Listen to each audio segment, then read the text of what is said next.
मेरी एक बेटी थी और शौहर एक एक्सीडेंट में फौत हो गया। मेरी सास ने मेरी 7 साला बेटी को स्कूल छुड़वाकर घर के कामों पर लगा दिया और शाम को अंडे उबाल कर कहती, बाहर बेच आओ। मेरी बेटी अगर कुछ अंडे वापस लाती तो सास इसे बहुत मारती और खाना भी ना देती। कुछ दिन गुजरे तो मेरी बेटी सारे अंडे बेच आती और सास को बहुत सारे पैसे देने लगी और डरी डरी रहने लगी। एक दिन मैं बेटी के कपड़े धोने लगी तो इस पर खून लगा हुआ था और जब अगले दिन वो अंडे बेचने गई तो मैंने इसका पीछा किया तो मेरी रूह लरस गई, वो तो सड़क पर। मेरा भयानक माजी मुझे जब भी याद आता है तो सोचकर आज भी मेरे रोंगटे खड़े हो जाते हैं। कई कई रातों तक मैं सो ही नहीं पाती। खैर, मेरे साथ हुआ ही कुछ ऐसा था। ये बात तकरीबन 10-12 साल पहले की है, जब मेरा शौहर हयात था। मेरा शौहर मेरा मामूजात था। हमारी पसंद की शादी हुई थी, मगर मेरी सास यानी मुमानी भांजी को ब्याह कर लाना चाहती थी। मगर क्योंकि मेरे मामू और मामूजात मुझे ही अपने घर में बहू बनाना चाहते थे, इसलिए मुमानी की मर्जी ना चल सकी और मैं उस घर में रुखसत होकर आ गई। निकाह के वक्त तो मेरी सास निकाह के मौके पर भी शामिल नहीं हुई थी, मगर जब शादी हुई तो मजबूरन इसे लोगों के सामने अपना रवैया दुरुस्त रखते हुए शिरकत करना पड़ी। मैं अपने ससुराल आने से पहले ही से जानती थी कि सास मेरे लिए मुश्किलात खड़ी करेगी, मगर ससुर और शौहर का साथ था, इसलिए मुझे कुछ ज्यादा परेशानी ना थी। मेरे माँ बाप भी पुरसकून थे। ब्याह कर यहाँ आई तो चंद रोज बाद ही मेरी मुमानी ने सास बनकर मुझ पर जुल्म ढाना शुरू कर दिए। वो तो मेरे शौहर और ससुर के सामने भी मुझे कड़वी कुसीली बातें सुनाती रहती और फिर बातें सुनाकर जलील करती रहती। उन्होंने तो मेरा नाम ही चुड़ैल और डाइन रखा था। कहती थीं कि मैंने और मेरी माँ ने तवीज डालकर अपने मामू को काबू में कर रखा है, ताकि हम इनके आलीशान घर पर कब्जा जमा सकें। मुझे ऐसी बातों पर दिली दुख होता। रिस्क देना तो खुदा के हाथ में था। क्या हुआ जो मामू लोग अमीर थे और हम लोग जरा निचले दर्जे के। मगर कभी भी दौलत की लालच हमारे मन में नहीं आई थी। मगर ये बात मेरी सास को कौन समझाता। ऐसे ही वक्त गुजरता गया। क्योंकि शौहर और ससुर का साथ था, इसलिए मुझे फिक्र ना थी। सास कोई जख्म देती तो शौहर और ससुर मरहम रख दिया करते। कुछ अरसे बाद ससुर दुनिया से चल बसे। इनका जाना हमारे लिए दुखों का पहाड़ था। हमारी तो जिंदगी गोया बदल कर रह गई थी। मेरी सास भी सख्ते का शिकार हो गई। मुझे लगा था शायद शौहर के छोड़ के जाने के बाद इनका रवैया मेरे साथ ठीक हो जाएगा, क्योंकि वो काफी चुप रहने लगी थीं। हर वक्त कमरे में बैठी रहती और शौहर को याद करती रहती। मगर वक्त गुजरने के साथ साथ वो मजीद सख्त होती चली गई। मैंने तो सोचा था कि शौहर की आखिरी नसीहत को याद कर लेंगी। वो कहा करते थे कि बहू के साथ अपना रवैया दुरुस्त कर लो। यही मेरी आखिरी ख्वाहिश है कि तुम सबको हंसी खुशी देखो। मगर इनके जाने के बाद तो इनका रवैया मेरे साथ और बिगड़ गया। शौहर अक्सर काम की वजह से घर से बाहर रहा करता था। दफ्तरी काम के सिलसिले में बाज दफा दूसरे शहर भी जाना पड़ता और मैं पीछे सास के साथ अकेले घर में रहने से कुतराती थी, क्योंकि मुझे सास से खौफ आता था। वो तो मुझे मारने से भी गुरेज ना करती थी। वक्त गुजरता गया और मैं हामला हो गई। जब मुझे ये खबर मिली तो मैं बेहद खुश थी। हमेशा मस्बत सोच रखते हुए ये सोचा कि जब ये बात मेरी सास को पता चलेगी तो शायद इनका रवैया मेरे साथ अच्छा हो जाए और हम सब मिलकर एक खुश फैमिली की तरह रहने लगे। मैंने ये बात अपने शौहर से पहले अपनी सास को जाकर बताई और खुशी से इनके गले लगकर कहा कि आप दादी बनने वाली हैं। इतना सुनना था कि बजाय मुझे अपने साथ भींचने के उन्होंने मुझे झिड़क कर खुद से दूर किया और तभी मेरा पांव फिसला और मैं जमीन पर गिर गई। मैं कराह कर रह गई थी। सास कहने लगी कि मेरी बला से मैं कभी भी इस औलाद को कबूल ही नहीं कर सकती जिसे तुम अपने बतन से पैदा करोगी। मैंने जब इतना सुना तो सदमे से सास का चेहरा देखने लगी। आखिर वो इस हद तक सफाक दिल कैसे हो सकती थी। उन्होंने मुझे धक्का देकर गिरा दिया था और जब मैं उठने लगी तो एक बार फिर मुझे झंझोड़ कर दीवार से दे मारा। मैं जानती थी कि वो ऐसा जानबूझकर कर रही हैं, मगर उस पल मेरा ब्लड प्रेशर लो होने लगा और मैं बेहोश होकर जमीन पर गिर गई। वो तो मुझे डॉक्टर के पास भी नहीं लेकर गई थी। सिर्फ शौहर को फोन करके बता दिया कि तुम्हारी बीवी बेहोश होकर गिर गई है, आकर डॉक्टर के पास ले जाओ। कहीं मर मरा गई तो मुझ पर ही इल्जाम लगा दोगे कि मैंने तुम्हारी गैर मौजूदगी में तुम्हारी बीवी को मार दिया। मेरा शौहर घर आया तो मुझे बेहोश देखकर फौरन अस्पताल ले गया, जहां से ये खबर मिली कि आपकी बीवी हामला थी, मगर गिरने की वजह से इनका हमल जाया हो गया। शौहर ने जब ये सुना तो वो थोड़ा अफसुर्दा हो गया। जब मैं होश में आई तो मुझे गले से लगाकर सरसरी सा बताने लगे कि कोई बात नहीं, ऐसा हो जाता है, शायद तुम्हें भी इल्म नहीं होगा कि तुम हामला थी। मैंने जब ये सुना तो दंग रह गई। मुझे रोना भी आया। मेरा दिल चाहा कि मैं शौहर को बता दूं कि ये सब कुछ सास का किया धरा है। दरअसल उन्होंने ही जानते बूझते मेरे साथ जानबूझकर ऐसा किया है। उस वक्त मैं कमजोरी महसूस कर रही थी, ब्लड प्रेशर लो महसूस हो रहा था, इसलिए मैं भी खुद को इनसे बचा ना पाई। इस बात से बात बढ़ जाती और माँ और बेटे के बीच इख्तलाफात आ सकते थे, क्योंकि मैं जानती थी मेरा शौहर मुझसे बेतहाशा मोहब्बत करता है। अगर मैं चाहती तो अब तक इन्हें अपनी माँ के खिलाफ भड़काकर कब का अलग कर चुकी होती, मगर मेरा मिजाज ही ऐसा ना था जो मैं ऐसा करती फिरती। मैंने ये बात अपने सीने में ही दफन की और खुदा से यही दुआ की कि वो मेरी सास को हदायत दे और राय रास्त पर ले आए। कुछ अरसा यूं ही गुजर गया। सारा दिन सास मुझसे काम करवाती रहती, बिला वजह छोटी छोटी बात पर मारने लगती और वो जलील करती कि जैसे मैं कोई गिरी पड़ी हुई लड़की हूं। अब तो मैंने ये सब कुछ शोहर को बताना भी बंद कर दिया था, क्योंकि वो सुबह सवेरे नाश्ता करके घर से निकल जाया करते थे और रात तक घर से बाहर रहते। रात को घर आते तो इतने थके हुए होते, खाना खाकर थोड़ी देर माँ के पास बैठे और फिर कमरे में आकर थोड़ी देर बातें करने के बाद सो जाया करते। और मैं उन बीवियों में से तो हरगिज भी ना थी, तो जो शोहर के घर आते ही शिकायत शुरू कर देती हैं। शोहर भी सोचने लगा था कि शायद मेरी माँ का रवैया अब मेरी बीवी के साथ अच्छा हो गया है, तभी कोई शिकायत नहीं मिल रही। वो भी पुरसकून थे, मैंने इन्हें पुरसकून ही रहने दिया। आखिर इन पर काम का बोझ भी काफी ज्यादा था। कुछ अरसे बाद मैं एक बार फिर हमला हो गई, मगर इस बार मैंने अपनी सास को कानों कान खबर ना होने दी। जबकि शोहर को बताया तो वो बहुत खुश हुआ। कई माह गुजर गए, मेरी तबीयत खराब रहने लगी थी। आखिरकार मैंने अपने शोहर के सामने अपनी सास को बताया कि मैं हामला हूँ, तो बजाय खुश होने के इनके चेहरे पर नागवारी उभर आई। मगर खैर, वो अपनी माँ की सोच को बदल नहीं सकता था। मैंने एक बेटी को जन्म दिया जो हूबहू अपने बाप जैसी थी। मेरे शौहर ने इसका नाम नीलम रखा। जब नीलम पैदा हुई तो शौहर रोने लगा। खुशी से इसके माथे पर बोसा दिया और ले जाकर अपनी माँ की तरफ बढ़ाया कि देखिए, आपकी पोती आई है। मगर सास फौरन हकारत से कहने लगी कि बेटी तो मेहरुनिसा की है और मुझे मेहरुनिसा की हर चीज से नफरत है, चाहे फिर वो तेरी औलाद ही क्यों ना हो। ले जा मेरे सामने से, वरना मैं कुछ गलत कर बैठूंगी। अस्पताल है, मैं तमाशा नहीं बनवाना चाहती। तेरे कहने पर मैं यहाँ तक चली आई कि तुझे इन मामलात का कुछ नहीं पता, तो तेरी मदद हो जाएगी, वरना मैं तो इसके साथ आना भी गवारा ना करूं। अपनी माँ के मुंह से ये सुनकर मेरा शौहर सदमे से दो चार हुआ। इसकी आंखों में आंसू भी आए थे, मगर क्या करता, माँ तो थी ही ऐसी। सास ने एक बार भी मेरी बेटी को अपनी गोद में नहीं लिया था, ना ही इसका चेहरा देखा था। हम जब घर आए तो बस इसने अलग शोर मचा रखा था कि घर के काम कौन करेगा, मुझसे तो नहीं होते। मेरे शौहर ने हमारे लिए काम वाली रख दी, जिसे ये खास ताकीद की कि वो मेरा भरपूर ख्याल रखे और मेरी सेहत पर तवज्जो दे, क्योंकि वो जानते थे कि इसकी माँ तो मेरे कमरे में भी नहीं आने वाली। शौहर ने इस नौकरानी को तलकीन कर रखी थी, मगर इसके बावजूद शौहर जैसे ही घर से जाता तो मेरी सास इसे अपने कामों में लगा दिया करती और सख्ती से ताकीद कर रखी थी कि खबरदार जो मेरी बहू का कहना माना, जो मैं कहूंगी तुम वही करोगी। इस घर की बड़ी मैं हूं, ना कि मेरी बहू। बेचारी नौकरानी थी, दो वक्त की रोटी कमाना चाहती थी, लिहाजा जो सास कहती वही करना पड़ता। मेरी तबीयत खराब थी, मगर इसके बावजूद मुझे अपने लिए खाना खुद ही गर्म करना पड़ता और अपनी सेहत का ख्याल रखना पड़ता। शौहर को बताती तो वो गहरी सांस खारिज करके रह जाते और कहते कि माँ अकेली है।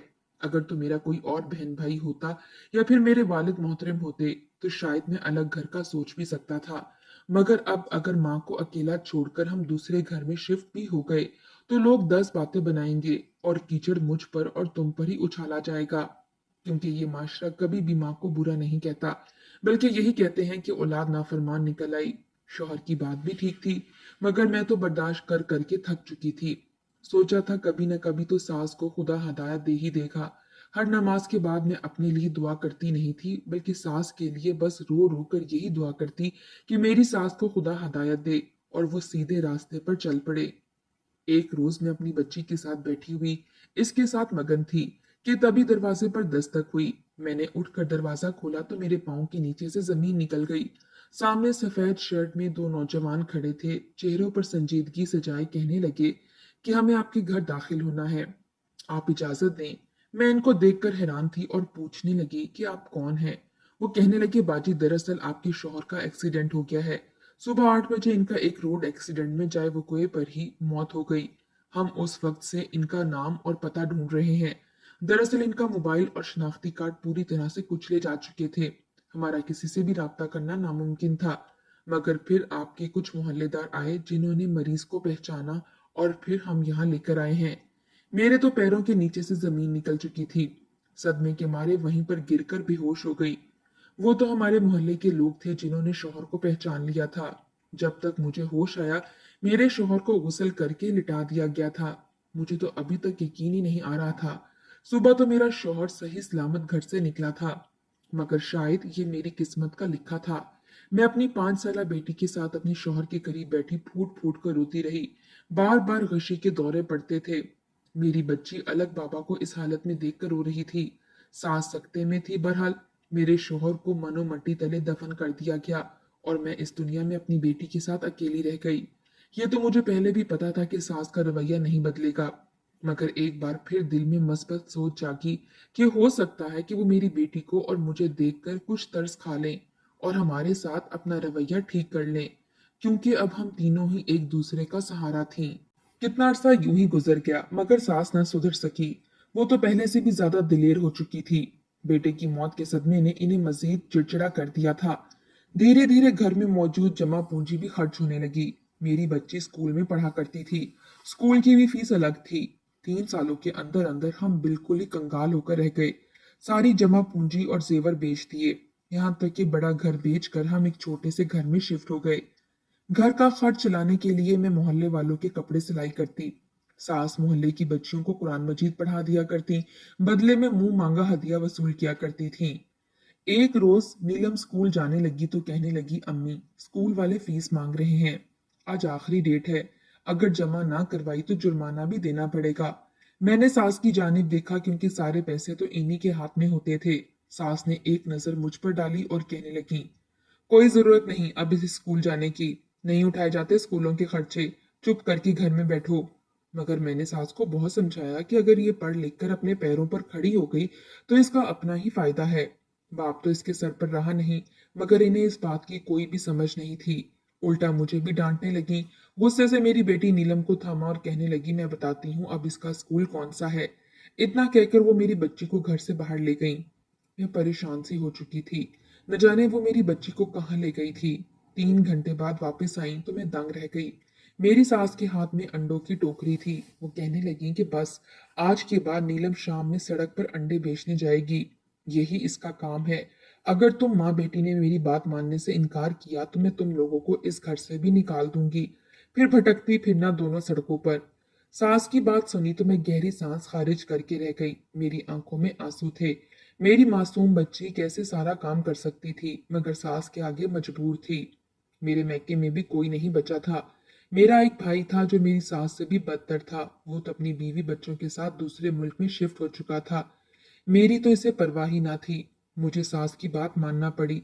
मैं कपड़े सिलाई करने के साथ साथ कुछ घरों में जाकर काम भी करने लगी, जबकि सास घर में ही रहा करती। और शाम होते ही मैंने रोते हुए अपनी बच्ची को अंडे उबाल कर दिए और एक टोकरी में डालकर बेचने के लिए दिए।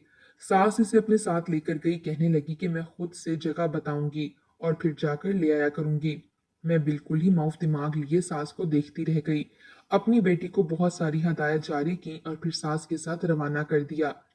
धीरे धीरे हम इस माहौल के आदी होते चले गए। सास की डांट तो जैसे जिंदगी का ही हिस्सा थी। जैसे सांस लेना जरूरी था वैसे सास की डांट और मार खाना भी जरूरी था।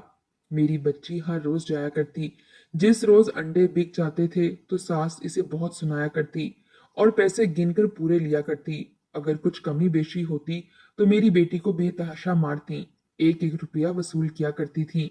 अभी बेटी को जाते हुए चंद हफ्ते ही गुजरे थे कि एक रोज जब बेटी घर आई तो काफी खामोश खामोश लग रही थी। चेहरे पर जर्दी छाई थी। मुझसे भी नजरें चुरा रही थी। मेरी बजाय सीधा अपनी दादी के पास गई और अपने फ्रॉक में बनाई गई खुफिया जेब में से ढेरों रुपए निकाल कर दादी के हाथ पर रख दिए। जब सास ने पैसे देखे तो खुश हो गई, कहने लगी कि वाह, बिल्कुल ऐसे ही अंडे बेचकर आया कर, कम से कम घर का खर्चा तो चल सके। मैं हैरान थी, आखिर इतने ज्यादा पैसे कहाँ से आ सकते थे।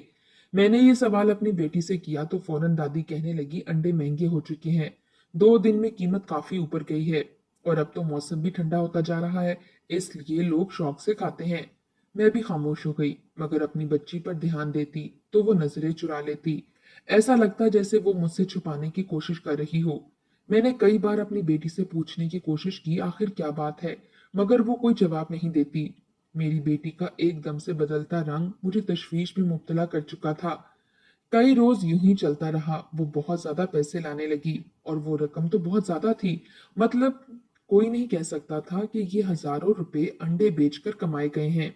मुझे तो परेशानी से होने लगी थी, जबकि सास बड़ी ही खुश थी। इसका रवैया तो अपनी पोती के साथ बेहतर हो गया था, मगर शायद ये राज भी ज्यादा दिन तक न रह सका।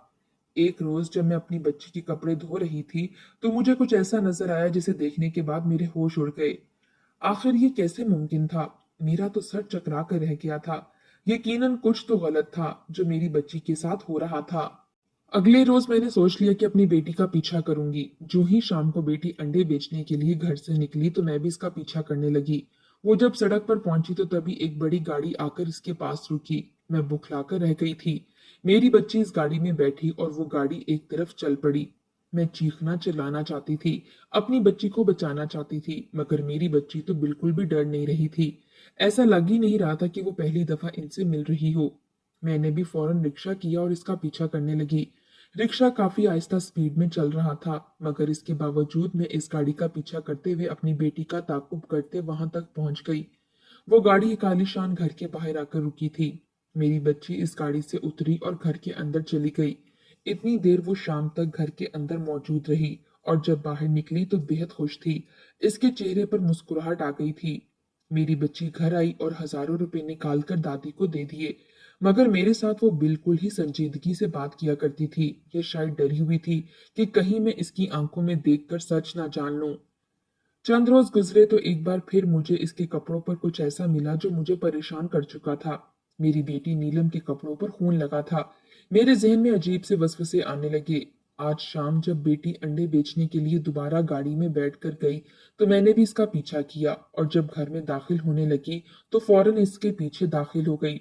वहां पर मुझे देखकर मेरी बेटी बुखला गई, डर के मारे रोने लगी। मैंने इसे छिड़क कर कहा कि तुम यहाँ क्या कर रही थी। मैं तुम्हारी माँ हूँ, और तुम इतने रोज से न जाने इस घर में आकर क्या कर रही हो। तुम्हें तो दादी अंडे बेचने के लिए भेजा करती थी। मैं अभी बच्ची को डांट ही रही थी। आखिर को माँ थी, डर था कि आखिर वो किसी मुसीबत में तो नहीं फंस चुकी। मगर तभी एक नस्वानी आवाज मुझे सुनाई दी।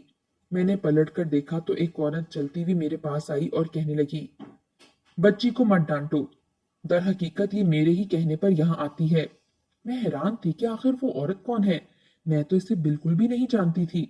इसने मुझे बताया कि दरअसल वो बहुत अमीर औरत है। कहने लगी कि मेरी कोई औलाद नहीं, ये बच्चे ही मेरी औलाद हैं। उस रोज जब मैं सड़क के किनारे जा रही थी तो तुम्हारी बच्ची पर नजर पड़ी, जो सड़क के किनारे अंडे लिए बैठी रो रही थी। इसकी टांग पर चोट लगी थी, मोटरसाइकिल सवार इसकी टांग पर ठोकर मारकर गया था। मुझे इस बच्ची पर तरस आया। ये तो कहीं से भी गरीब नहीं लगती थी। मैं इसे घर ले आई और इसका इलाज करवाया। इसने जब मुझे अपनी रुदात सुनाई तो दिल काफी दुखी हो गया। इसलिए मैंने इससे कहा कि तुम रोजाना मेरे पास चली आया करो। बदले में तुमसे वो अंडे खरीद लूंगी और ढेरों पैसे भी दिया करूंगी। तुम जैसे मासूम बच्चों की उस वक्त खेलने कूदने के दिन है। तुम्हें ये मजदूरी बिल्कुल भी नहीं करनी चाहिए। मेरी बच्ची के अलावा और भी कई बच्चे थे जिनकी कफालत वो कर रही थी। इसने कई गरीब बच्चों को स्कूल में पढ़ाकर परवान चढ़ाया था, जिनमें मेरी एक बच्ची भी मौजूद थी। जैसे वो उस वक्त अपने इदारे में बुलवाकर पढ़ाया लिखाया करती थी और फिर पैसे देकर घर भेज दिया करती। मेरी बच्ची मुझे देखकर काफी सहम चुकी थी, रोने लगी कि शायद मैं इसे मारूंगी। मगर मैंने इस औरत का शुक्रिया अदा किया और इसे अपने लिए नौकरी का कहा था। थोड़ी बहुत तालीम तो मैंने भी हासिल कर ही रखी थी। इसने मेरी तालीम के मुताबिक मुझे अपने ही अदारे में नौकरी दिला दी, जहां पर वो लावारिस बच्चियों को पढ़ा लिखा कर इनकी मदद कर रही थी। सास को जब खबर मिली तो वो थोड़ी परेशान सी हुई। इसका रवैया वैसे का वैसा ही था, मगर शायद कुछ लोग कभी नहीं सुधर सकते। मगर चूंकि अब मैं खुद कमाने लगी थी, इसलिए अपना और अपनी बच्ची का बेहतर मुस्तकबिल भी मेरे ही हाथ में था। सास भी बूढ़ी हो चुकी थी, आखिर कितने दिन जिंदा रह लेती। इसलिए मैं आज भी यही दुआ करती हूँ, खुदा इनकी आखिरत को अच्छा करे और वो राय रास्त पर आ जाएं, अपने गुनाहों की माफी मांग लें। मगर शायद हर एक की किस्मत में राय रास्त पर आ जाना नहीं लिखा होता।